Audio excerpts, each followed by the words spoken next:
리스크 없이 사업하는 방법을 알려주는 책을 소개해드립니다. 요즘 무자본 비즈니스에 대한 인사이트를 얻을 수 있는 책을 많이 읽고 있습니다. 나만의 비즈니스 구축에 직접적으로 사용할 수 있는 핵심적인 방법을 알려주고 있는 책입니다. 제목은 부의 치트키입니다. 저자인 김성공 작가는 컴퓨터공학을 전공한 연쇄 창업자입니다. 온라인, 오프라인 교육 사업을 하고 있고요. 플랫폼 사업 등도 하고 있습니다. 저자가 지금까지 꾸린 사업체는 8개에 이릅니다. 저자는 수많은 창업 경험을 알기 쉽게 전달하고 있습니다. 우리 모두 부유함을 갈망하죠. 저자는 부의 근원이 어디인지를 알기 쉽게 설명하고 있습니다. 이 책은 5개의 챕터로 부의 공식을 알려줍니다. 첫 번째 챕터는 왜 부자가 되어야만 하는지를 소개합니다. 돈에 대한 저자의 관점과 철학도 소개하죠. 돈 많이 벌면 좋은 것이야 누구나 압니다. 그래도 인생에서 돈이 가지는 의미가 무엇인지 명확히 해야 되겠죠. 그래야 노력 과정에서 만나는 난관을 극복할 수 있을 겁니다. 저자는 돈이 선택권을 넓혀준다고 말합니다. 선택의 폭이 넓어진다는 것은 곧 자유를 의미하는 게 아닐까 싶습니다. 사람은 누구나 자유를 추구하는데 돈이 없으면 온전히 자유를 행사하기 어려운 것이죠. 저자는 또한 돈은 예기치 못한 불운의 순간에 빠른 회복력을 가지게 해주는 중요한 요소라고 합니다. 예기치 못한 사고를 만났거나 병에 걸렸다고 해보죠. 충분한 자산이 있으면 돈을 활용해서 쉽게 회복할 수 있죠. 돈에 죄책감을 가지거나 꺼릴 필요가 없다는 것을 강조하고 있습니다. 두 번째 챕터에서는 창업형 인간이 되기 위한 마인드셋을 설명합니다. 창업형 인간이란 계속 새로운 실험을 반복할 수 있는 사람을 의미한다고 합니다. 저자의 특별한 관점이 여기서 돋보여요. 과거에 우리는 모두 창업형 인간이었다는 것이죠. 시장에 물건을 내다 파는 상인들을 예로 듭니다. 이 물건을 팔아보고 안되면 다른 것들을 팔아보죠. 시장의 반응을 테스트하고 끊임없이 실험을 반복한다고 합니다. 오늘날과 같이 대기업 중심의 경제가 아니었던 시절이 있었습니다. 그때는 시장에 나무도 팔고 나물도 팔면서 실험을 반복했다는 거죠. 창업이란 게 거대한 비즈니스를 하는 것이 아니더라도 누구나 시도할 수 있다는 것이죠. 실제 우리 선조들은 그렇게 하였고요. 특별히 기억에 남는 것은 세계관 이론입니다. 사람마다 세계관의 크기가 다릅니다. 세계관의 크기에 따라 당면한 과제의 비중을 인식한다는 거죠. 세계관이 작은 사람은 작은 문제만 벌어져도 크게 인식합니다. 그러면 자원을 과하게 투입한다는 것이죠. 세계관이 큰 사람은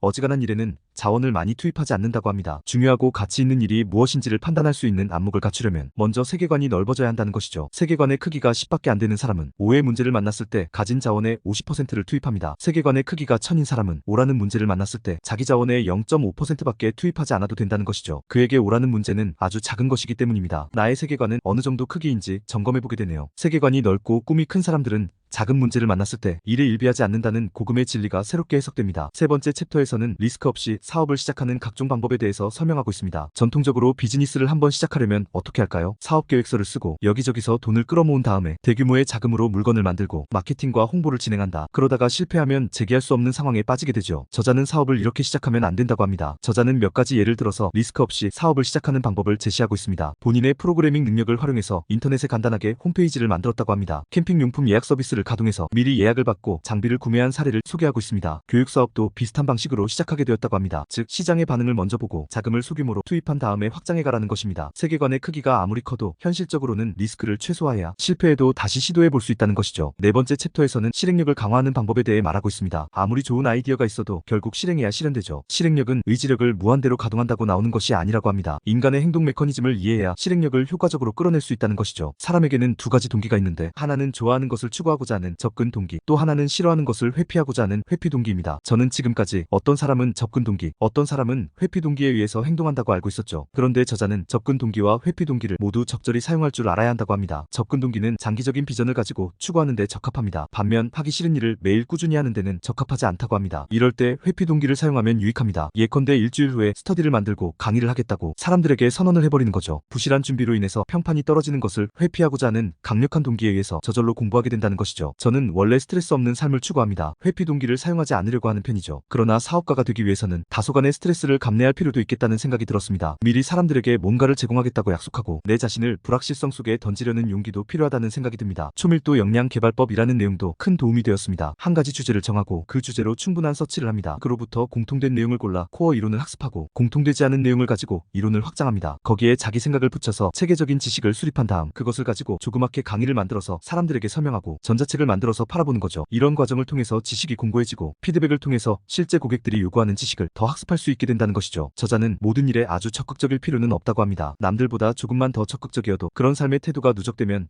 인생에서 얻을 것이 참 많다고 강조합니다. 이 부분은 저도 참 동감하는데요. 예를 들어 이런 거죠. 수업 시간 끝나고 나서 교수님께 질문 한 가지 하는 거, 모든 수업이 아니더라도 한 학기에 한두 번 정도라도 질문하는 것, 이런 자세들이 누적되면 훨씬 더 많은 것을 얻을 수가 있게 되는 것이죠. 저는 회사에서도 다른 사람들을 찾아가서 많이 물어보려고 합니다. 다른 사람들을 대하기를 어려워하는 사람들이 많기 때문에 가서 물어보는 것만 해도 앞서는 거죠. 그런데 한 가지를 물어보면 한 가지보다 많은 것을 얻을 수가 있죠. 이런 자세가 누적되면 결국 큰 이득을 가져올 수 있습니다. 마지막 챕터는 경제적 자유와 행복에 관한 저자의 관점입니다. 이 장에서 기억에 남는 것은 우리는 순간순간 행복한 기억으로 삶을 채우려는 노력을 할 뿐 모든 순간 다 행복할 수는 없다는 것입니다. 행복이 아닌 감정을 느낀다고 좌절하거나 절망의 나락으로 떨어지지 말라는 것을 강조합니다. 오늘은 부의 치트키라는 책을 소개해보았습니다. 이미 젊은 사업가들이 쓴 책들이 많이 나왔죠. 무언가 성공한 사람은 그럴 만한 이유가 있을 거라는 생각으로 읽어보았습니다. 겸손한 마음으로 읽다 보니 제가 생각하지 못했던 많은 관점들을 엿볼 수 있었죠. 그리고 제 마인드를 조금 더 확장시켜 주었습니다. 1인 기업가로 가는 길을 조금 더 명확하게 찾은 것 같아서 유익했어요. 창업에 관심 있으신 분, 사업가가 되고 싶으신 분, 그리고 자기개발에 관심 있으신 분들은 오늘 소개한 부의 치트키를